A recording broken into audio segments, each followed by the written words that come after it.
welcome to 2819. I'm Sandra Dimes. And I'm Brian Rohrenbacher. And we have an exciting and eclectic show for you today. Lots of different topics to unpack.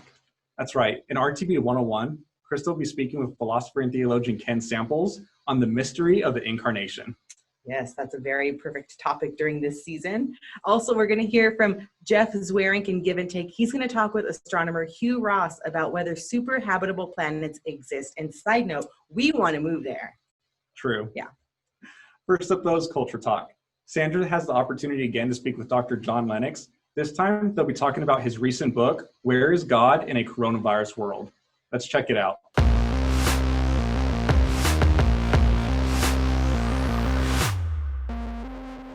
Now it's time for Culture Talk. This is the segment where we talk about culturally relevant topics that you can use to start conversations about your faith.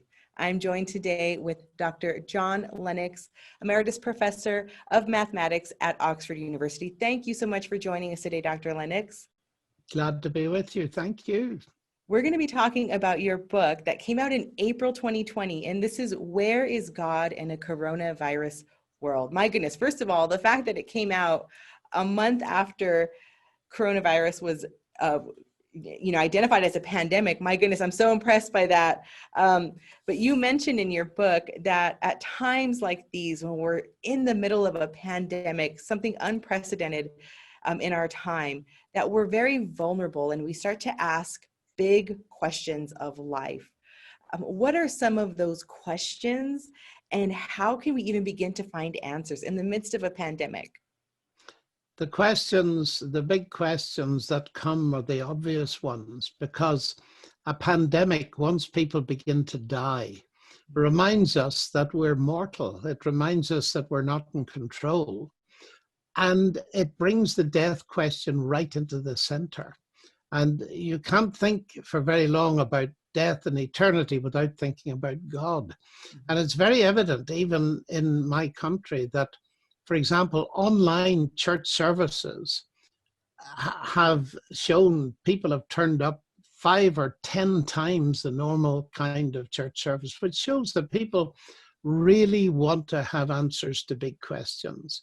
And of course, the central one is God and a pandemic. How do we cope with that kind of what is called natural evil, tsunamis, cancers, and the pandemic? Yeah, and that really leads to my next question then. When we think about these perspectives of God or not God, how does an atheistic perspective answer these big questions, and how is that unique from the perspective that Christianity would offer and the answers to those questions? Well, many atheists and people I know just say, well, this is evidence that there is no God, and we just have to accept it as a brute fact. That is what the universe is like. It doesn't care for us, and ultimately we are meaningless. Now, that appears to many people to solve an intellectual problem, but what I notice about it is it doesn't remove the suffering. That's the first thing. But what it does remove, self-evidently, is all hope. Now, of course, if atheism is true, we've got to face that. But the human spirit and the human heart tends to rebel against that and ask a deeper question. Is there no evidence anywhere that there could be hope? And my answer as a Christian is absolutely, because, and here's where atheism cannot go. Atheism gives no hope because for it, death is the end. But Christianity has at its heart the conquest of death through the resurrection of Jesus Christ, and that makes a huge difference. Also, Christianity has at its heart what we might call a suffering God. Jesus' central claim to be God incarnate. He was crucified, and that raises the question, what is God doing on a cross?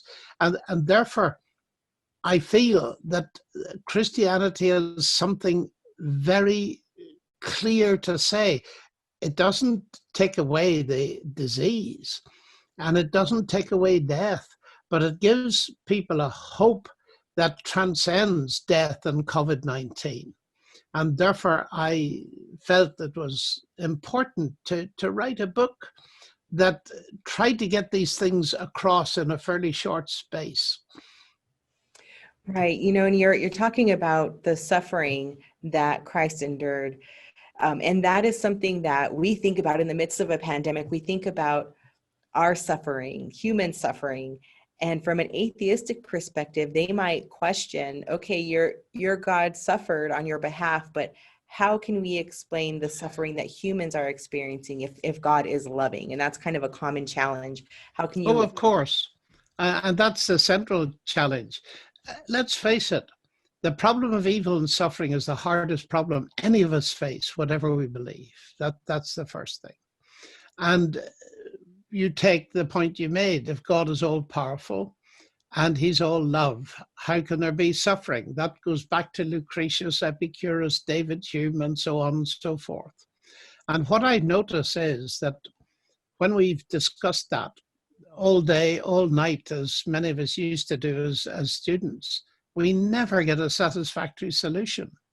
And that puzzled me for a long time until I realized as a mathematician now that we've been asking the wrong question. You're never going to resolve that. And so I put another question in its place that's equally difficult, but brings us further forward. And that other question is this: any worldview has to face what I call a mixed picture: beauty and bombs, beauty and barbed wire, beauty and a coronavirus. We got to face that. That is how it is. And any worldview that doesn't face that isn't worth thinking about it. So, granted that that is the picture, my question is there evidence anywhere that there's a God that we can trust with that? Now, that's no easy question, but that brings me back to Christ himself and the way he lived and died and cared for people and showed his love. And yet, as we investigate that, we find that it doesn't take away the ragged edges. But if his claims are true, then his promises mean that ultimately there is a glorious place where he is and where those that trust him will one day be, where death is no more and suffering is no more. That sounds too simplistic, and I tried to go into it in a little bit more detail in the book. And by the way, I arrived in New Zealand 2 days after the earthquake some years ago. And somebody has put up a website, and if your viewers Google my name and New Zealand, they'll find a whole series of talks and interviews that go into this in massive depth and at length, because I feel it is such an important question. Right. No, definitely it is. And it's something that I hear as a challenge posed to many Christians, that problem of evil. And I love what you said about just moving us forward in that conversation. And as we grapple with this topic, we just want to move forward, even if we don't have a firm answer, yes or no. We have enough evidence to piece together something. Thank you so much for this conversation. Again, for our viewers, if you want to read more about this topic, look for Dr. John Lennox's book, Where is God in a Coronavirus World? And you can find it wherever you purchase books.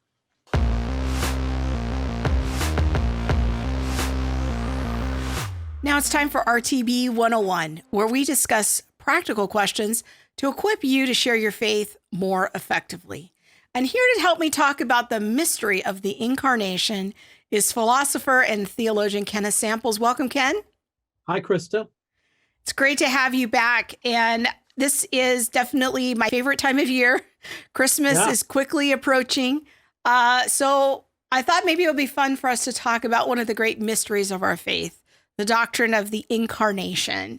Maybe you could give us a little definition of what that is and why it is so foundational to our faith. Yeah, the word incarnation is a Latin term, so it's not used in the New Testament. But in the New Testament, we have the word for God becoming a man. Jesus is in flesh, sarx. So the doctrine of the Incarnation is the biblical teaching that the second person of the Trinity, the Son of God, took a human nature and became man. And so Christians refer to him as the theanthropos in Greek, the God-man. So Jesus is both fully God and fully human.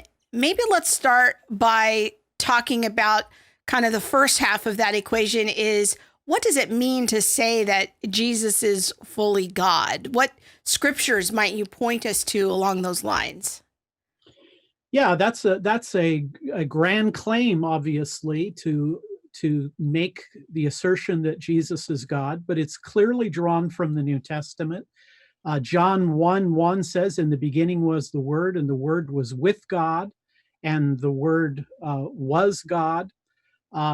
Colossians 2:9 says, "For in Christ," this is Paul speaking, "for in Christ all the fullness of deity lives in bodily form." And Philippians 2 says that Jesus didn't hold on to his prerogatives, 2:5-7, but took a human nature and became man. So the New Testament is very clear that Jesus was fully God. And that brings us kind of to the second half of the equation, which is the idea that Jesus was also fully human. Now, maybe what scriptures could you point us to along those lines? Yeah, there's a powerful passage here in 2 Timothy 2:5. Paul says, "For there is one God and one mediator between God and mankind, the man Christ Jesus." And of course, in various places in the New Testament, Jesus has the limitations. He has to eat, he has to drink, he gets tired, he has ancestors. So it's very clear that Jesus is also a human being, that he has a human nature. So the incarnation would say that Jesus is both God and man, a single person with both a divine and human nature. And we might add to that in saying that while Jesus was fully human, he's different than us in that he's not a sinner. He is without sin. So he kind of almost maybe is similar to Adam before the fall, or maybe like what humans, might have been. But then he has the whole God part of it too. So he's very, very different from us. So I'm trying to kind of put all of that together in my head. Right. I think what we can say is that while Jesus is fully human, he's not solely human. You and I, we're fully human, but solely human. Okay. He's fully human and also fully God. He has no sin nature. He is not a recipient of original sin the way all other human beings are, although Roman Catholics would assert that Mary is without original sin. But yeah, that's right. Jesus has a perfect human nature. He has no sin tendencies. And scripture is very clear that he committed no sin throughout his life. And at the beginning, I called the incarnation a mystery. And I'm wondering, why does the incarnation matter to us? And in this mystery, we don't find contradiction, but we find very important truth. Yeah, and that's a very good word to use about the incarnation. A mystery is something that is revealed in divine revelation in which we cannot fully and exhaustively fathom it. It transcends our ability to totally comprehend, but it is also a truth that is not a logical contradiction. I mean, when we think about Jesus being a single person with two natures, those two natures do not mingle, nor do they mix. The humanity doesn't weigh the divinity down, and the divinity doesn't divinize the humanity. So I think the early church fathers were very thoughtful. They prized reason and revelation and saw a way of giving us a mystery that defies logical contradiction. So when we reflect on this wonderful time of year, we can think about this wonderful mystery of the incarnation, of God coming in the flesh and for our redemption, which leads us right into Easter. So it is truly a wonderful truth for us to think about. And I want to let friends know, Ken, about your blog, Reflections. They can go to the reasons.org website, find your blog. You have many conversations there about the incarnation. People want to dig deeper. Thank you so much for joining us. My pleasure.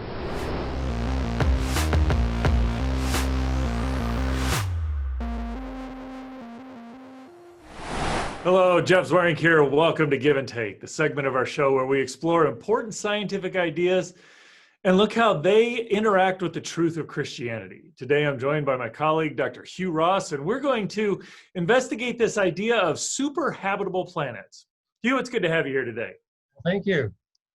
So why don't you just start off the show, Hugh, by defining what does superhabitable mean? That's kind of a interesting long word. Kind of flesh out, what does it mean to be superhabitable?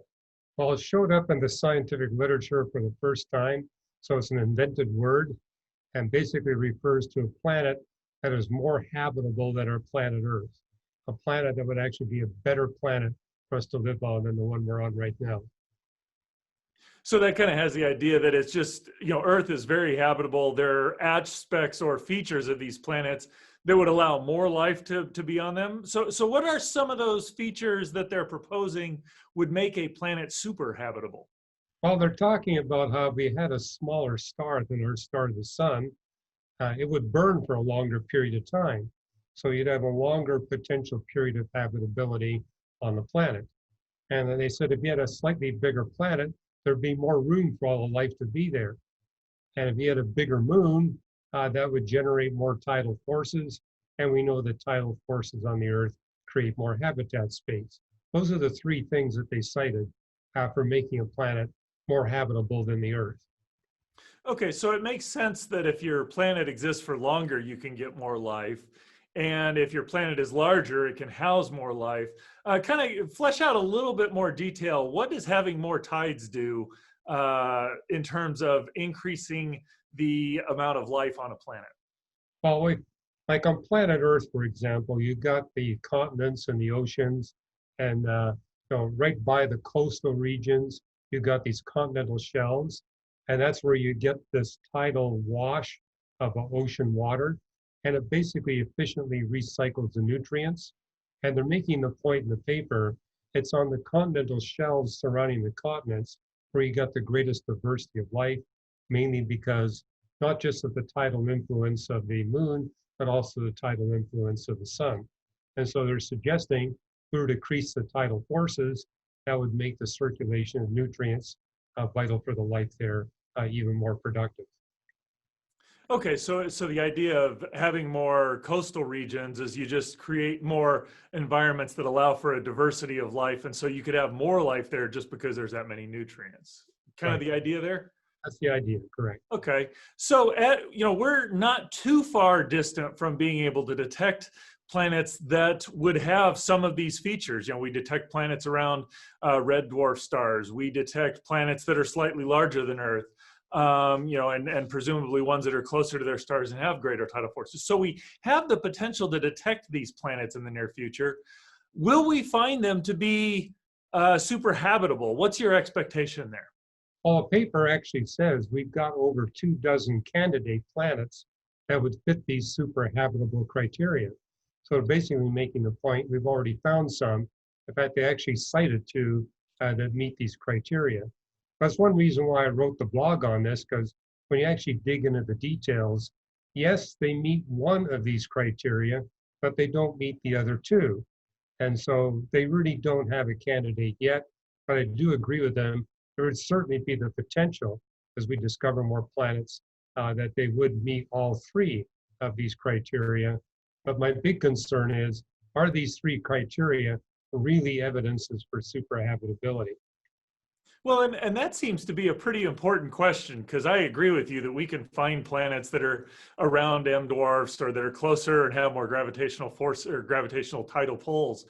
But really the key question is, do those features actually produce more life on those planets? And that's going to be quite a ways off before we can detect that.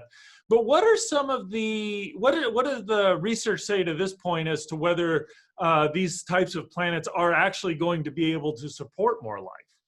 Well, for example, if you go with a planet that's bigger than the Earth, it's going to have a thicker atmosphere. And a thicker atmosphere is not good for habitability.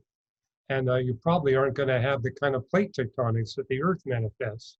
In fact, as we actually look at planet Earth, there's a lot of evidence it's the biggest it could possibly be and still be habitable. And so finding a bigger planet, I don't think makes for superhabitability. It's the opposite. And likewise, going for a smaller star, yes, it'll burn longer, but it's not going to be as stable as our star, the sun. It's going to have greater flaring activity. And again, there's a lot of evidence that stars more massive than our sun or less massive than our sun are going to have planets that will be less habitable than the Earth. So yeah, my main critique of this paper is the 3 criteria they listed are not criteria for superhabitability, but basically make it the point that when you look at the characteristics of our star, our planet, and our moon, it's the most habitable that the physics could possibly allow.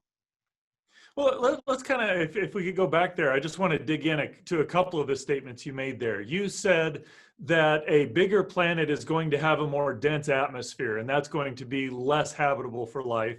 And you also said that a younger star or an M-dwarf star is going to have more flaring activity, and that's going to be more problematic for life. Kind of, or give us some of the details. What is it about those 2 features that make it less probable or less likely for life or less beneficial for life as opposed to superhabitable? Well, if we go with a star that's slightly less massive than our star, the sun, or slightly more massive, it's going to have not only greater flaring activity, its luminosity will not be as stable. There's recent research, in fact, I wrote a blog on this, how of all the stars that we know exist in our galaxy, our sun measures to be 5 times more stable in its luminosity than any other known star. So going with a smaller star actually is going to make things worse. And yes, the smaller the star, the more serious will be its flares. And flares are accompanied with dangerous radiation for life. I don't think it'll bother bacteria, but it certainly would be a problem for advanced plants and mammals and birds. So if you've got one of these smaller or larger stars that have more flaring activity, the larger organisms are just going to be subject to more radiation, which will limit the types of complex life you're going to have on a planet. Is that what you're saying? Yeah, you're going to have less diversity. I mean, I could conceive of a planet having just as much biomass as the Earth, but it's all going to be bacteria. But if you want diversity like you have here on Earth, then you do not want to go with a larger star or a smaller star. You want a star exactly like the sun. And presumably, if you have a thicker atmosphere, you're going to have a similar sort of restriction. There may be more life across the planet, but it's going to be less complex and less diverse, correct?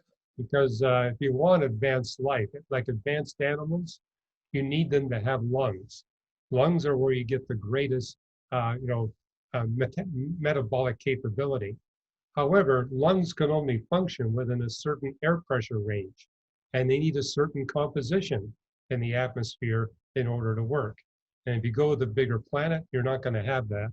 And if you go with a bigger planet, you're not likely to have the kind of plate tectonic activity lasting as long as it does on Earth. And moreover, you probably aren't going to have a nice, strong, long-lasting, stable magnetic field. Well, thank you very much, Hugh. I appreciate your comments.